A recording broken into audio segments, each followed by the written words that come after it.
겟세마네는 예수님이 처음 가신 곳은 아니에요. 예루살렘 사역 기간 동안에 제자들과 종종 모임을 가졌던 익숙한 장소입니다. 가룟 유다도 그 장소를 알고 있었습니다.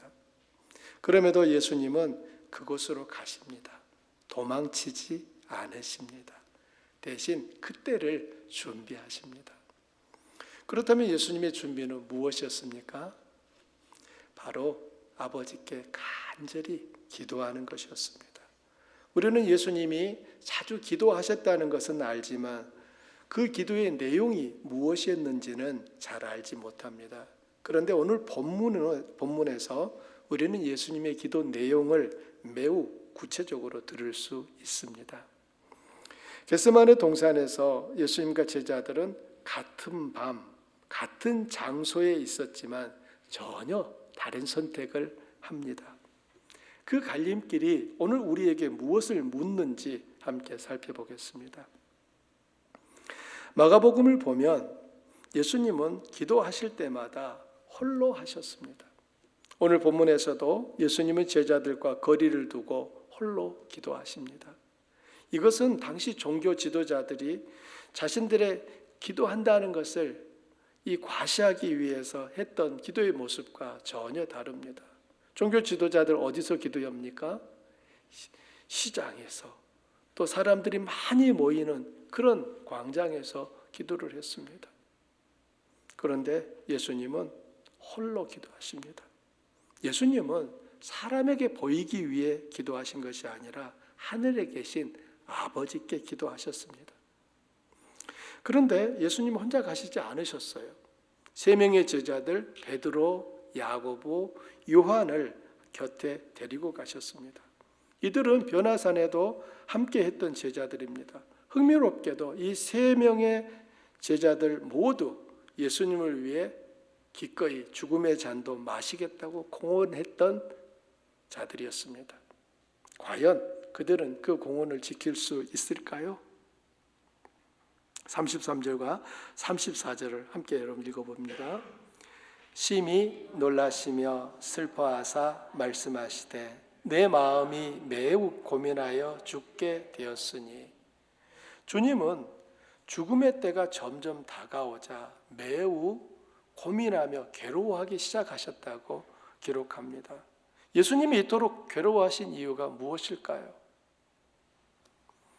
어떤 분들은 예수님은 죽어도 잠시 후에 다시 살아날 것을 아셨기에 고민하지도 괴로워하지도 않았다라고 주장합니다. 심지어 예수님은 그 죽는 순간에도 그냥 웃으면서 죽으셨을 거다, 이렇게까지 주장합니다. 여러분 어떻게 생각하세요? 본문은 예수님이 매우 고민하며 괴로워하셨다고 합니다. 그 이유를 명확하게 제시하지는 않지만 우리는 충분히 짐작할 수 있습니다. 많은 사람의 죄를 짊어지고 죽는 가운데 경험해야 하는 하나님의 진노, 그리고 그로 말미암아 아버지께 버림을 당해야 하는 그 고통을 예수님은 앞서서 느끼고 계셨던 것입니다. 누가복음은 그 고뇌의 깊이를 이렇게 전합니다. 예수께서 고뇌 가운데 더욱 간절히 기도하시니 그분의 땀이 핏방울처럼 되어 땅에 떨어졌다. 여러분, 지금 예수님의 기도하시는 모습이에요. 얼마나 예수님의 그 고뇌가 컸으면 이마에서 모세의 혈관이 터져 피가 새어나오고 그것이 땀과 함께 뚝뚝 땅에 떨어졌을까요? 히브리서는 같은 장면을 이렇게 증언합니다. 그런 육체에 계실 때에 자기를 죽음에서 능히 구원하실 이에게 어떻게 해요? 심한 통곡과 눈물로 간구와 소원을 올렸고. 여러분, 우리는 예수님이 겟세마네에서 기도하셨던 것이 그냥 기도 한 번 하고 십자가 지러 가셨다, 그런 게 아니라는 걸 알 수 있습니다. 지금 그날 밤 예수님은 하나님 앞에 온 마음을 다해서, 심지어 자신의 몸 안에 있는 피가 몸 밖으로 새어나와야 될 만큼 극심한 그러한 스트레스 속에 하나님 앞에 기도하셨던 것입니다. 이분이 우리의 대제사장이십니다. 우리의 연약함을 체휼하지 못하는 분이 아니라 바로 그 고통의 자리를 몸소 통과하신 분입니다. 어쩌면 우리는 믿음이 좋은 사람은 두렵지 않아야 한다, 두려워하지 않아야 한다, 또 슬퍼하지도 않아야 한다라고 생각할지 모릅니다. 그러나 예수님은 완전한 하나님이시면서 완전한 인간으로서 그 고통을 있는 그대로 드러내셨습니다. 고뇌와 두려움은 신앙의 실패가 아닙니다. 중요한 것은 그 감정을 들고 아버지 앞에 나아가는 것입니다. 예수님은 이 힘든 상황에서 먼저 제자들에게 기도를 요청하십니다. 하나님의 아들이신 분이 어부 출신 제자들에게 기도를 요청하신다는 것이 의아하게 느껴질 수도 있습니다. 여러분 한번 그 장면을 떠올려 보세요.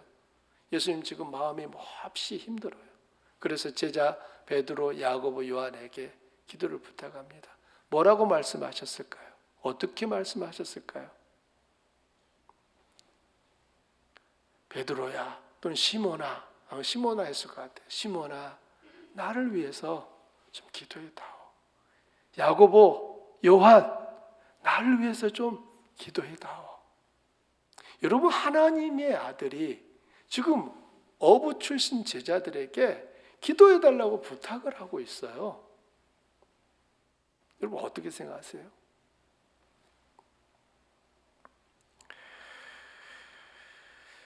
우리들은 예수님이 우리와 똑같은 인성을 지니셨던 분이심을 기억해야 합니다. 예수님은 하나님 아들이니까 나하고 다르잖아요. 예, 그분은 하나님 아들 맞죠. 그러나 우리와 똑같은 인간이시라는 겁니다. 그래서 성경을 읽다 보면 예수님은 배가 고프기도 하시고, 매를 맞으면 아파하시고, 창에 찔리면 피를 흘리시는 그런 분이셨습니다. 제가 어떤 형제와 예수님이 우리와 똑같은 사람이라는 것을 이해시키기 위해서 이렇게 물었어요. 아무개, 야, 예수님은 방귀를 뀌셨을까? 예수님의 방귀는 냄새가 났을까? 이걸 어떻게 생각하세요? 예수님은 방귀를 안 뀌셨을까요? 그럼 예수님의 방귀는 꽃향기가 났을까요? 그럴 리가요. 그럴 리가. 여러분, 예수님 우리가 똑같은 사람이셨다는 거예요. 그러나 예수님이 우리가 똑같은 사람이었기 때문에 그분은 우리를 지극히 잘 이해하고 우리를 도우실 수 있는 분이라는 거예요.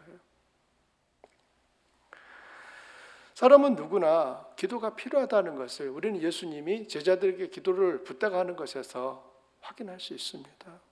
만약 나는 기도가 필요 없어 라고 생각하는 분이 있다면 그것은 스스로 교만함을 인정하는 것과 같습니다. 여러분, 기도가 필요하지 않은 사람 있습니까? 없어요. 단지 그렇게 생각한다면 기도의 능력을 믿지 못하거나 아니면은 정말 아직 기도가 자기가 그 기도를 해달라고 할 만큼 상황이 어렵지 않거나 그런 이유겠죠. 35절에 보면 예수님은 땅에 엎드려 기도하셨습니다. 예수님이 기도하시는 자세가 땅에 엎드려 하셨어요. 예수님께 도움을 구하러 온 사람들이 취하던 바로 그 자세입니다. 이제 예수님께서는 아버지 앞에 엎드리신 것입니다. 그 기도의 내용을 들어보십시오. 여러분이 예수님의 마음으로 기도하십시오. 시작. 아바 아버지, 아버지께는 모든 것이 가능하오니 이 잔을 내게서 옮겨주십시오. 그러나 내가 원하는 것이 아니라 아버지께서 원하시는 것을 하옵소서. 여러분, 이게 예수님의 기도였어요. 그날 밤 겟세마네에서 예수님이 하나님 앞에 드린 간절한 기도의 내용이 바로 이것이었습니다. 여기서 이 아바는 아람어로 어린아이가 아버지를 부를 때 쓰는 가장 친밀한 호칭입니다. 우리말 성경은 이걸 아빠라고 번역해놨잖아요. 예수님은 가장 극심한 고통 앞에서 가장 친밀한 언어로 아버지를 부르십니다. 그리고 이 기도에는 두 부분이 보입니다. 하나는 이 잔을 옮겨달라는 탄원이고, 또 하나는 그러나 아버지의 원대로 하옵소서라는 순종입니다. 예수님은 죽음을 스스로 원하신 적 없어요. 그러나 아버지의 뜻을 거슬러 가면서까지 자신의 바람대로 해달라고 기도하지는 않으셨습니다. 결론적으로 예수님은 하나님의 뜻을 자신의 뜻으로 바꾸기 위해 기도하신 것이 아니라 자신의 뜻을 하나님의 뜻에 굴복시키기 위해 기도하셨습니다. 이것이 겟세마네 기도의 핵심입니다. 그리고 이 기도는 3번 반복됩니다. 예수님의 순종은 단번에 이루어진 결단이 아니었어요. 3번의 씨름, 3번의 엎드림, 3번의 아버지의 원대로를 통해 완성된 순종이었습니다. 우리가 하나님께 드리는 기도의 핵심은 무엇입니까? 신앙의 연수가 깊어질수록 기도의 중심이 내가 원하는 것을 이루어 달라 해서 아버지의 원대로 하옵소서로 옮겨가고 있습니까? 여러분의 기도를 한번, 기도 패턴을 살펴보세요. 처음 예수님 믿었을 때와 지금 나의 기도는 그 내용이 바뀌고 있습니까? 오늘 가장 힘든 상황을 들고 아버지 앞에 나아가 그러나 라고 고백하십시오. 우리는 우리의 필요를 하나님 앞에 구하지요. 그리고 그렇게 하셔야 맞습니다. 하지만 그 다음에 뭘 붙이시라고요? 그러나 내가 원하는 것대로 하지 마시고 아버지께서 원하시는 것을 하옵소서. 이렇게 기도가 드려질 수 있으면 좋겠습니다. 우리가 또 이 본문 안에서 볼 수 있는 것은 예수님의 절박한 기도와 달리 제자들은 잠에 빠져 있었다는 겁니다.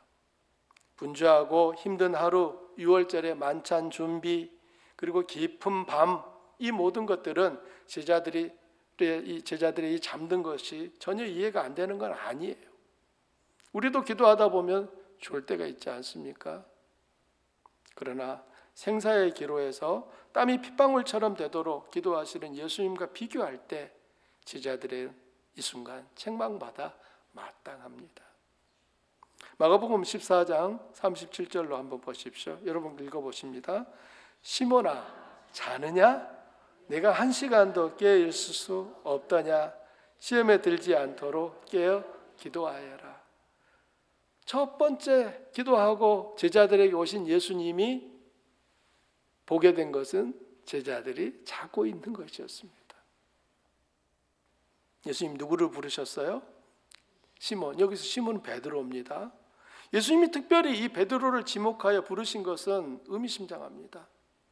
조금 전까지 베드로는 나는 주님과 함께 죽겠다고 가장 강하게 공언했던 사람이 베드로였기 때문입니다.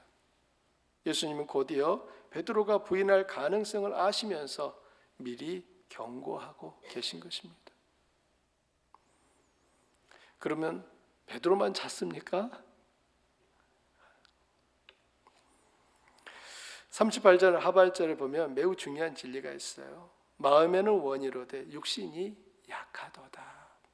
의지가 없는 거 아닙니다. 그러나 기도로 준비되지 않은 의지는 결정적 순간에 무너집니다. 이건 제자들만의 이야기가 아니에요. 우리는 주기도문에서 우리를 시험에 들게 하지 마시옵고 라고 기도합니다. 그러나 시험이 닥쳤을 때 버텨낼 수 있는 영적 근육은 시험이 오기 전 평소의 기도를 통해 만들어집니다. 연약한 육신을 가지고 있기에 어쩌면 우리는 더욱 간절히 기도해야 하는 것입니다. 여러분 근육이 우리 몸에 붙는 과정을 보게 되면은 가서 그냥 한번 운동하고 나면 근육이 그냥 불쑥불쑥 이렇게 튀어나옵니까? 그렇지 않더라고요. 그 근육이 붙기까지 계속해서 운동을 해야 되고 그 근육이 강해야만 힘을 발휘해야 될 그 순간에 버텨낼 수 있는 게 가능하다는 것입니다. 이런 점에서 기도는 우리에게서도 마치 영적 근육과 같은 거예요. 우리의 삶을 넘어지지 않도록 지탱시켜주는 그 영적 근육, 이것은 평소에 우리에게서 준비되고 이루어져야 한다는 겁니다. 위급한 바로 그 순간, 그때 충분하지 않다는 거예요. 오늘 우리는 제자들에게서 이 사실을 확인할 수 있는 것입니다. 예수님 제자들에게 분명히 말씀하셨어요. 시몬아, 자느냐? 내가 1시간 더 깨어 있을 수 없느냐? 뭐하지 않도록? 시험에 들지 않도록 깨어 기도하라. 이 말은 조금 더 반대로 뒤집어 보면 너 기도하지 않으면 시험에 빠진다. 너 시험에 든다. 이 말이 되는 거예요. 예수님은 두 번째, 세 번째로 기도하고 돌아오셨습니다. 그때마다 제자들은 여전히 잠들어 있었습니다. 여러분이 제자들과 같이 있었다고 생각해 보세요. 예수님 저쪽에서 기도하시는데, 그러니까 나도 기도하려고 했지만 졸아버렸어요. 예수님이 와서 시몬아 자니? 그럴 때 눈을 부비면서 일어났어요. 여러분 어떤 마음이었을까요? 참 민망하지 않았을까요? 앉아야 되는데 하는 이런 마음이지만 졸아버리거든요. 마가는 두 번째에는 그들의 눈이 심히 피곤함이라 라고 기록을 했고요. 세 번째 돌아오셨을 때 예수님은 말씀합니다. 이제는 자고 쉬어라. 이미 때가 왔고 더 이상의 준비는 없다는 겁니다. 예수님은 준비가 되어 계셨지만 제자들은 전혀 준비되지 않았습니다. 그 차이는 단 하나였어요. 뭡니까? 기도였어요. 그럼 보십시오. 예수님과 제자들을 한번 비교를 해드릴게요. 예수님은 3번 기도하십니다. 제자들은요 3번 잠듭니다. 예수님은 땅에 엎드려 간구합니다. 제자들은요 1시간도 깨어있지 못합니다. 예수님은 아버지의 원대로 라고 기도합니다. 제자들은요 말로만 죽겠다고 공언합니다. 예수님은요 때가 오자 담대히 나아가십니다. 제자들은요 때가 오자 도망칩니다. 여러분 이 차이가 뭐였을까요? 주님과 함께라면 무엇이든 할 수 있다는 고백 그 자체는 정말 아름답습니다. 그러나 그 공헌이 기도로 뒷받침되지 않는다면 제자들처럼 결정적 순간에 무너질 수 있습니다. 여러분의 신앙은 또 여러분의 신앙 고백은 기도라는 뿌리 위에 서 있습니까? 나는 마음만 먹으면 잘할 거야. 그런 자신감으로 가득 차 계시지는 않으십니까? 세 번째 포인트는 아이러니하게도 11명의 제자가 잠들어 있을 때 부지런히 자기 할 일을 한 명의 제자가 있었습니다. 여러분 누구입니까? 가룟 유다. 그날 밤 제일 열심히 자기 할 일을 했던 제자 가룟 유다였어요. 그는 대제사장들과 서기관들과 장로들이 파송한 무리를 데리고 예수님을 찾아왔습니다. 그들의 손에는 칼과 몽둥이가 들려 있었습니다. 유다는 미리 신호를 정해뒀어요. 내가 입을 맞추는 자가 바로 그 사람이니 그를 잡아서 단단히 끌고 가시오. 이렇게 사전에 약속을 하고 그는 곧장 예수님께로 다가갑니다. 자, 14장 45절 여러분 함께 읽어보십시오. 이에 와서 곧 예수께 나와 라비여 하고 입을 맞추니. 가룟 유다는 겟세마네 그 자리를 잘 알고 있었고 그는 사람들을 데리고 예수님을 잡으러 왔습니다. 예수님을 보자마자 곧장 예수님을 향해 나아가서 예수님께 라비여 하면서 예수님과 입을 맞춥니다. 이 라비어 이 말은 스승님이잖아요. 그리고 이 입을 맞추는 행위는 제자가 스승에게 드리는 가장 깊은 존경의 표시다라고 할 수 있습니다. 유다는 사랑과 존경의 언어를 배반의 신호로 사용했습니다. 어쩌면 이것이 이 장면에서 가장 충격적인 부분일 것 같습니다. 칼과 몽둥이보다 사랑의 행위로 포장된 배신이 더 깊은 상처를 남깁니다. 유다의 배반은 단지 한 인물의 악행이 아니에요. 오늘날 예배의 언어를 사용하면서 실제 삶에서는 예수님을 외면하거나 팔고 있지는 않은지 우리 스스로를 돌아보게 합니다. 주여 주여 하면서도 정작 그분의 뜻과는 멀어진 삶을 살지 않도록 경계해야 합니다. 왜냐하면 우리 역시 주여 주여 하면서도 주님의 기뻐하시는 삶과는 거리가 먼 그런 삶을 얼마든지 살 수 있기 때문이에요. 무리들이 예수님을 붙잡는 순간 한 제자가 칼을 빼어 대제사장의 종의 귀를 잘라버렸습니다. 요한복음은 이 제자가 베드로이고 그 귀가 잘린 종의 이름이 말고라고 밝히고 있습니다. 그날 밤 캄캄한 겟세마네는 순식간에 아수라장이 되었을 것입니다. 여러분, 귀가 잘린 사람이 아 하면서 비명 지르지 않았겠습니까? 여기저기 어둠 속에서 횃불이 막 휘번득거리고 칼이 그 불빛에 반짝거리고 사람들이 잡아라 하면서 예수님을 잡으려고 하고 남은 11명의 제자들과 함께했던 사람들은 두려워서 여기저기 냅다 도망치느라고 그날 밤 겟세마네는 아수라장이었을 거예요. 그때 예수님이 어떻게 하셨습니까? 맞서 싸우지 않으셨습니다. 대신 무리에게 말씀합니다. 너희가 강도를 잡는 것 같이 검과 몽둥이를 가지고 나를 잡으러 나왔느냐? 예수님이 자신이 누구인지 아셨어요. 12군단의 천사를 부를 수 있는 분이셨지만 그 힘을 쓰지 않으셨습니다. 진정한 권위는 힘을 쓸 수 있음에도 쓰지 않는 데서 드러납니다. 억울함을 당할 때 반드시 자기 힘으로 방어하고 증명해야 한다고 생각하십니까?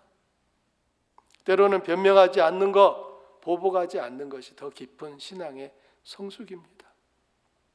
예수님이 침묵하신 것처럼 우리도 하나님의 뜻 안에서 힘을 내려놓을 수 있습니까? 쉽지 않아요. 기도 없이는 우리는 내가 원하는 것을 할 수밖에 없는 존재거든요. 예수님이 붙잡혀 끌려가심은 패배가 아닌 성취였습니다.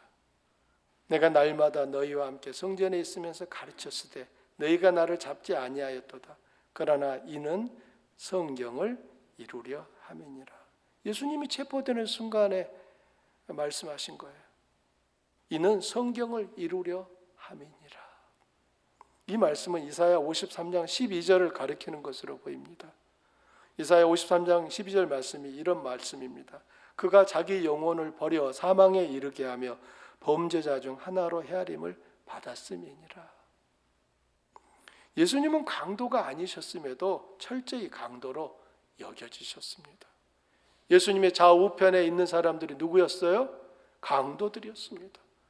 그러기에 예수님도 새 강도로 여김받은 것입니다. 그리고 이 그릇된 이해는 결국 예수님을 강도들과 함께 십자가에 못 박는 결과로 이어집니다. 세상이 보기에는 패배한 선생입니다. 그러나 하나님의 눈에는 예언을 성취하는 왕이었습니다. 이 선언이 우리에게 주는 위로가 있어요. 우리 삶에서 부당하게 느껴지는 일들, 이해할 수 없는 고난들, 그것이 하나님의 이야기 밖에 있는 것이 아닐 수 있다는 것입니다. 하나님이 내 삶 가운데 일하지 않기에 내게 이런 일이 일어난다? 그렇지 않다는 거예요. 여러분, 하나님은 왜 허락이 없으면 하늘에 나는 새가 사냥꾼에 의해 땅에 떨어지는 일도 일어날지 못한다, 않는다 했습니다. 심지어 예수님은 얘야, 네 머리카락 개수가 몇 개니? 묻습니다. 남권사님, 몇 개세요? 몇 개세요? 그럼 몰라요가 정답이에요. 그럼 다른 분에게 확인해 볼까요? 이 권사님 몇 개세요? 머리가 제법 많으시잖아요. 몰라요? 사실 그렇습니다. 우리는 내 머리 위에 있는 머리카락 개수도 우리 모르고 살아요. 그런데 하나님 뭐라고 합니까? 나는 네 머리카락 개수도 안다는 거예요. 무슨 말을 하고 싶어서 예수님이 이런 얘기를 하시는 거예요? 우리가 겪고 일어나는 모든 삶의 그 과정이 하나님의 그 섭리와 계획하심을 벗어나서 일어날 수 없다는 것을 말씀하는 것입니다. 그렇다면 우리들은 내 인생에 내가 이해할 수 없는 그 여러 어려움들, 이것마저도 하나님께서 쓰시는 그 이야기의 한 부분이라는 사실을 기억하셔야 된다는 것입니다. 예수님의 체포가 신적 계획의 성취였듯이 우리가 통과하는 어둠도 하나님의 더 큰 이야기 안에 있을 수 있습니다. 50절은 아주 짧고 무겁습니다. 제자들이 다 예수를 버리고 도망하니라. 여러분 함께 읽어보십시오. 제자들이 다 예수를 버리고, 자, 누가 버리고 갔어요?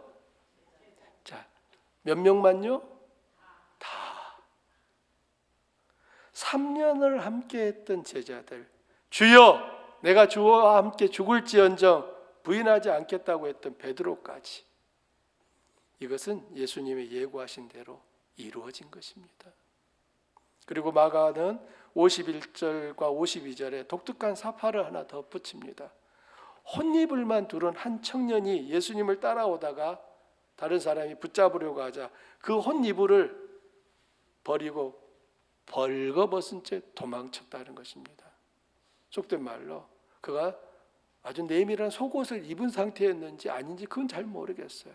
그러나 성경에서는 분명히 그가 벌거벗은 채 도망갔다라고 말하고 있습니다. 마가복음에만 나오는 이 장면에 대해 많은 학자들은 이 청년이 마가복음을 쓴 마가 자신이었을 거다라고 말을 합니다. 만약 그렇다면 마가는 자신의 가장 수치스러운 순간을 본문 속에 솔직하게 남겨둔 것입니다. 제가 그랬었습니다. 제가 그날 밤 나 살자고 내 벗은 몸으로 나의 수치를 다 드러내면서 주님으로부터 도망갔습니다. 이 말을 하는 거예요. 예수님이 아버지의 뜻을 이루기 위해 끌려가는 그 순간 그분 곁에는 아무도 없었습니다. 신변의 안전을 위해 벌거벗은 채 도망친 사람도 있었고요. 인간적으로 이보다 더 완전한 외로움은 없을 것입니다. 너희가 다 나를 버릴 것이다. 아닙니다. 제가 죽을지언정 그까지 주님 곁에 남겠습니다. 그 호언을 지켜낸 제자는 아무도 없었어요. 사랑하는 여러분, 우리는 이 제자들의 실패가 이야기의 끝이 아니라는 것을 압니다. 도망쳤던 베드로는 사도행전에서 수천 명 앞에서 부활을 담대히 외칩니다. 마가는 바울과 바나바의 선교 동역자가 됩니다. 하나님의 서사는 실패한 사람들을 위해서도 계속됩니다. 신앙의 실패를 경험한 적 있으십니까? 여러분, 실패를 경험하셨다면 여러분 그게 복입니다. 세상에서 제일 무서운 사람이 실패를 경험해 본 적이 없는 사람이라고 하잖아요. 신앙의 영역도 마찬가지예요. 내가 하나님 앞에서 정말 믿음을 따라 바르게 살겠다고 했지만 나의 그 확신이, 나의 그 공헌이 허물어지는 그 순간이 우리에게는 사실 있고요, 있어야만 합니다. 도망쳤던 제자들이 이야기에서 사라지지 않았듯 여러분의 이야기도 끝나지 않았습니다. 하나님은 여전히 그분의 이야기를 써내려가고 계십니다. 말씀의 결론을 맺고자 합니다. 오늘 본문에서 우리는 두 가지 길을 보았습니다. 예수님의 길과 제자들의 길입니다. 같은 밤 같은 장소였지만 그 결과는 전혀 달랐습니다. 예수님은 기도로 준비하셨습니다. 깊은 고뇌 가운데서도 아버지의 원대로를 3번 고백하셨습니다. 그리고 때가 왔을 때 담대히 그 길을 걸어가셨습니다. 반면 제자들은 말로는 죽겠다 했지만 기도하지 않았고 때가 왔을 때 도망쳤습니다. 이 대조가 오늘 우리에게 묻습니다. 여러분은 어느 쪽에 더 가깝습니까? 우리의 기도는 상황을 바꾸기 위한 기도입니까? 아니면 내가 변화되기 위한 기도입니까? 우리의 신앙 고백은 기도라는 뿌리 위에 서 있습니까? 아니면 공허한 결심 위에 서 있습니까? 우리는 예배의 언어를 사용하면서 실제 삶에서는 예수님을 배반하고 있지 않습니까? 겟세마네의 예수님은 가장 어두운 밤 땅에 엎드려 아버지를 부르셨습니다. 아바, 아버지. 그리고 그 기도 끝에 일어나 담대히 길을 가셨습니다. 그 길이 십자가였고 그 십자가가 부활이 되었습니다. 가장 낮은 자리에서 완성된 왕권이었습니다. 오늘 여러분의 겟세마네는 어디입니까? 여러분의 겟세마네는 어디인 것 같으세요? 그 자리에서 도망치지 마십시오. 대신 엎드리십시오. 아바, 아버지를 부르십시오. 그리고 나의 원대로 마시옵고 아버지의 원대로 하옵소서라고 고백하십시오. 그 기도가 우리를 준비시킬 것입니다. 그리고 우리의 이야기는 겟세마네의 이야기처럼 거기서 끝나지 않을 것입니다. 우리 함께 기도하겠습니다.